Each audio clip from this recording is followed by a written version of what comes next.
Next, we'll hear proponent testimony from James Skaggs. Welcome.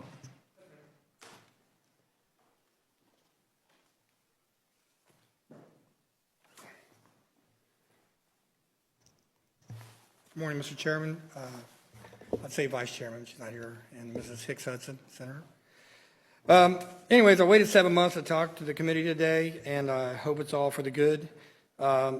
I'm an active correctional officer at RCI. I've been there 11 years, and I've watched our correctional officers' ranks decline dramatically, drug use skyrocket, and violence continually escalate and become even more derogatory. Just 3 weeks ago, at RCI, we had over a 20-man fight in North Rec, which you will never know about because everything stays in-house at ODRC. The next day, we had an 11-man fight. It's a violent prison, level 3 and 4 camps. They're not like level 1, 2 inmates. Like you chose to be a senator, they've chose to be a criminal. That's what level 3 and 4 inmates are. That's their career. Level 1, 2 inmates, they're actually good people. Level 3 and 4 inmates are good people, but they've chose a career of crime, and it's sad. But there's a lot of good people in our prison that committed crimes. Not to go side story too quick. Unfortunately, during the same time, DRC policy has changed to allow more access to nefarious opportunities and allow more violence to proliferate. Corrections is currently at a crossroads, and we need your help to keep staff and inmates safe and keep inmates from not coming back. The state doesn't even track the recidivism rate by security levels.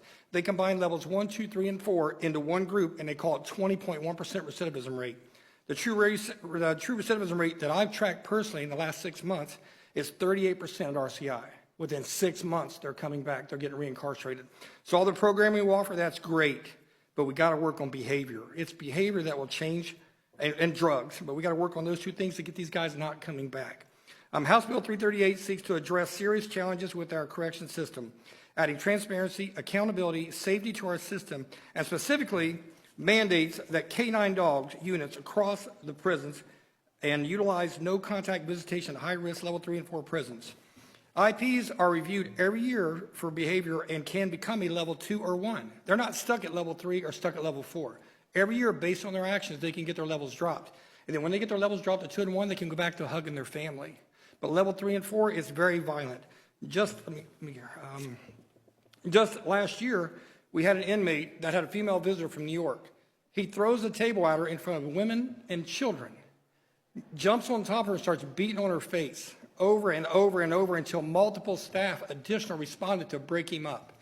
That assault happened in front of everybody. That's one main reason. But the biggest reason that no contact visiting will work, and it's not to punish the inmates, is because the drugs, it's the #1 highway for drugs coming into prison. The drugs are just, every day they got GTL tablets that you guys know about. And I'm going off script just for a second. They will call a girl and she will three-way them to the other inmate. That's why we've given them a network to run drugs in the prison. That's what the GTL tablets are.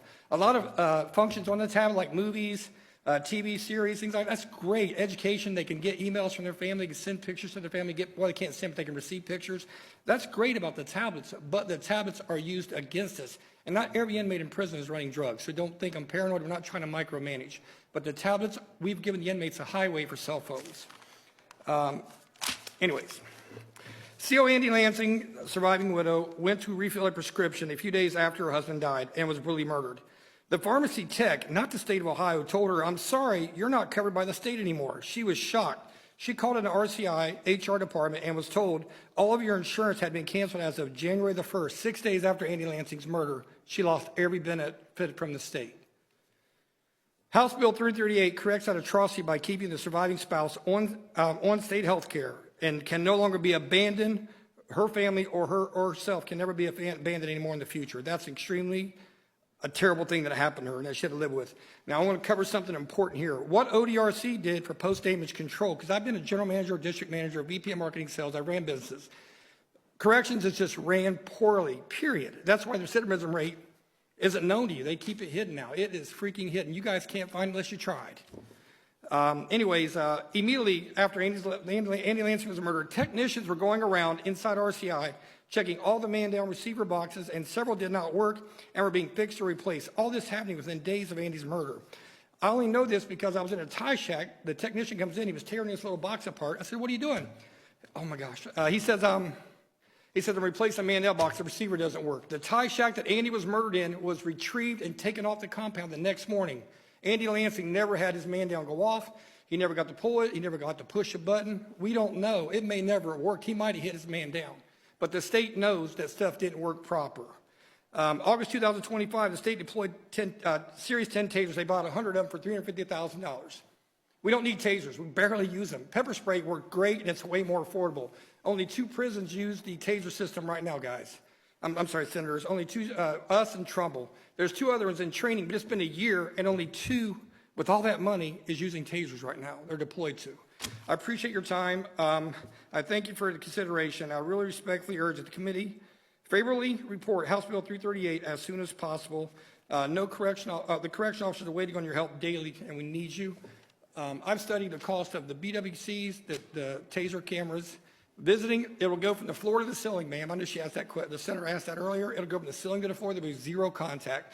And, sir, we're not micromanaging, Mr. Chairman. Corrections isn't being ran by a manager. It's being funded every year, no matter what product we turn back out to the community. You've got poor people in management that don't understand corrections. And the previous director had never kept an inmate in her entire life, and she was appointed the director of corrections. You would not hire a plumber to be an electrician. Thank you for your time. Thank you for your testimony. Are there any questions? Seeing no questions, thank you so much. Thank you, Chairman.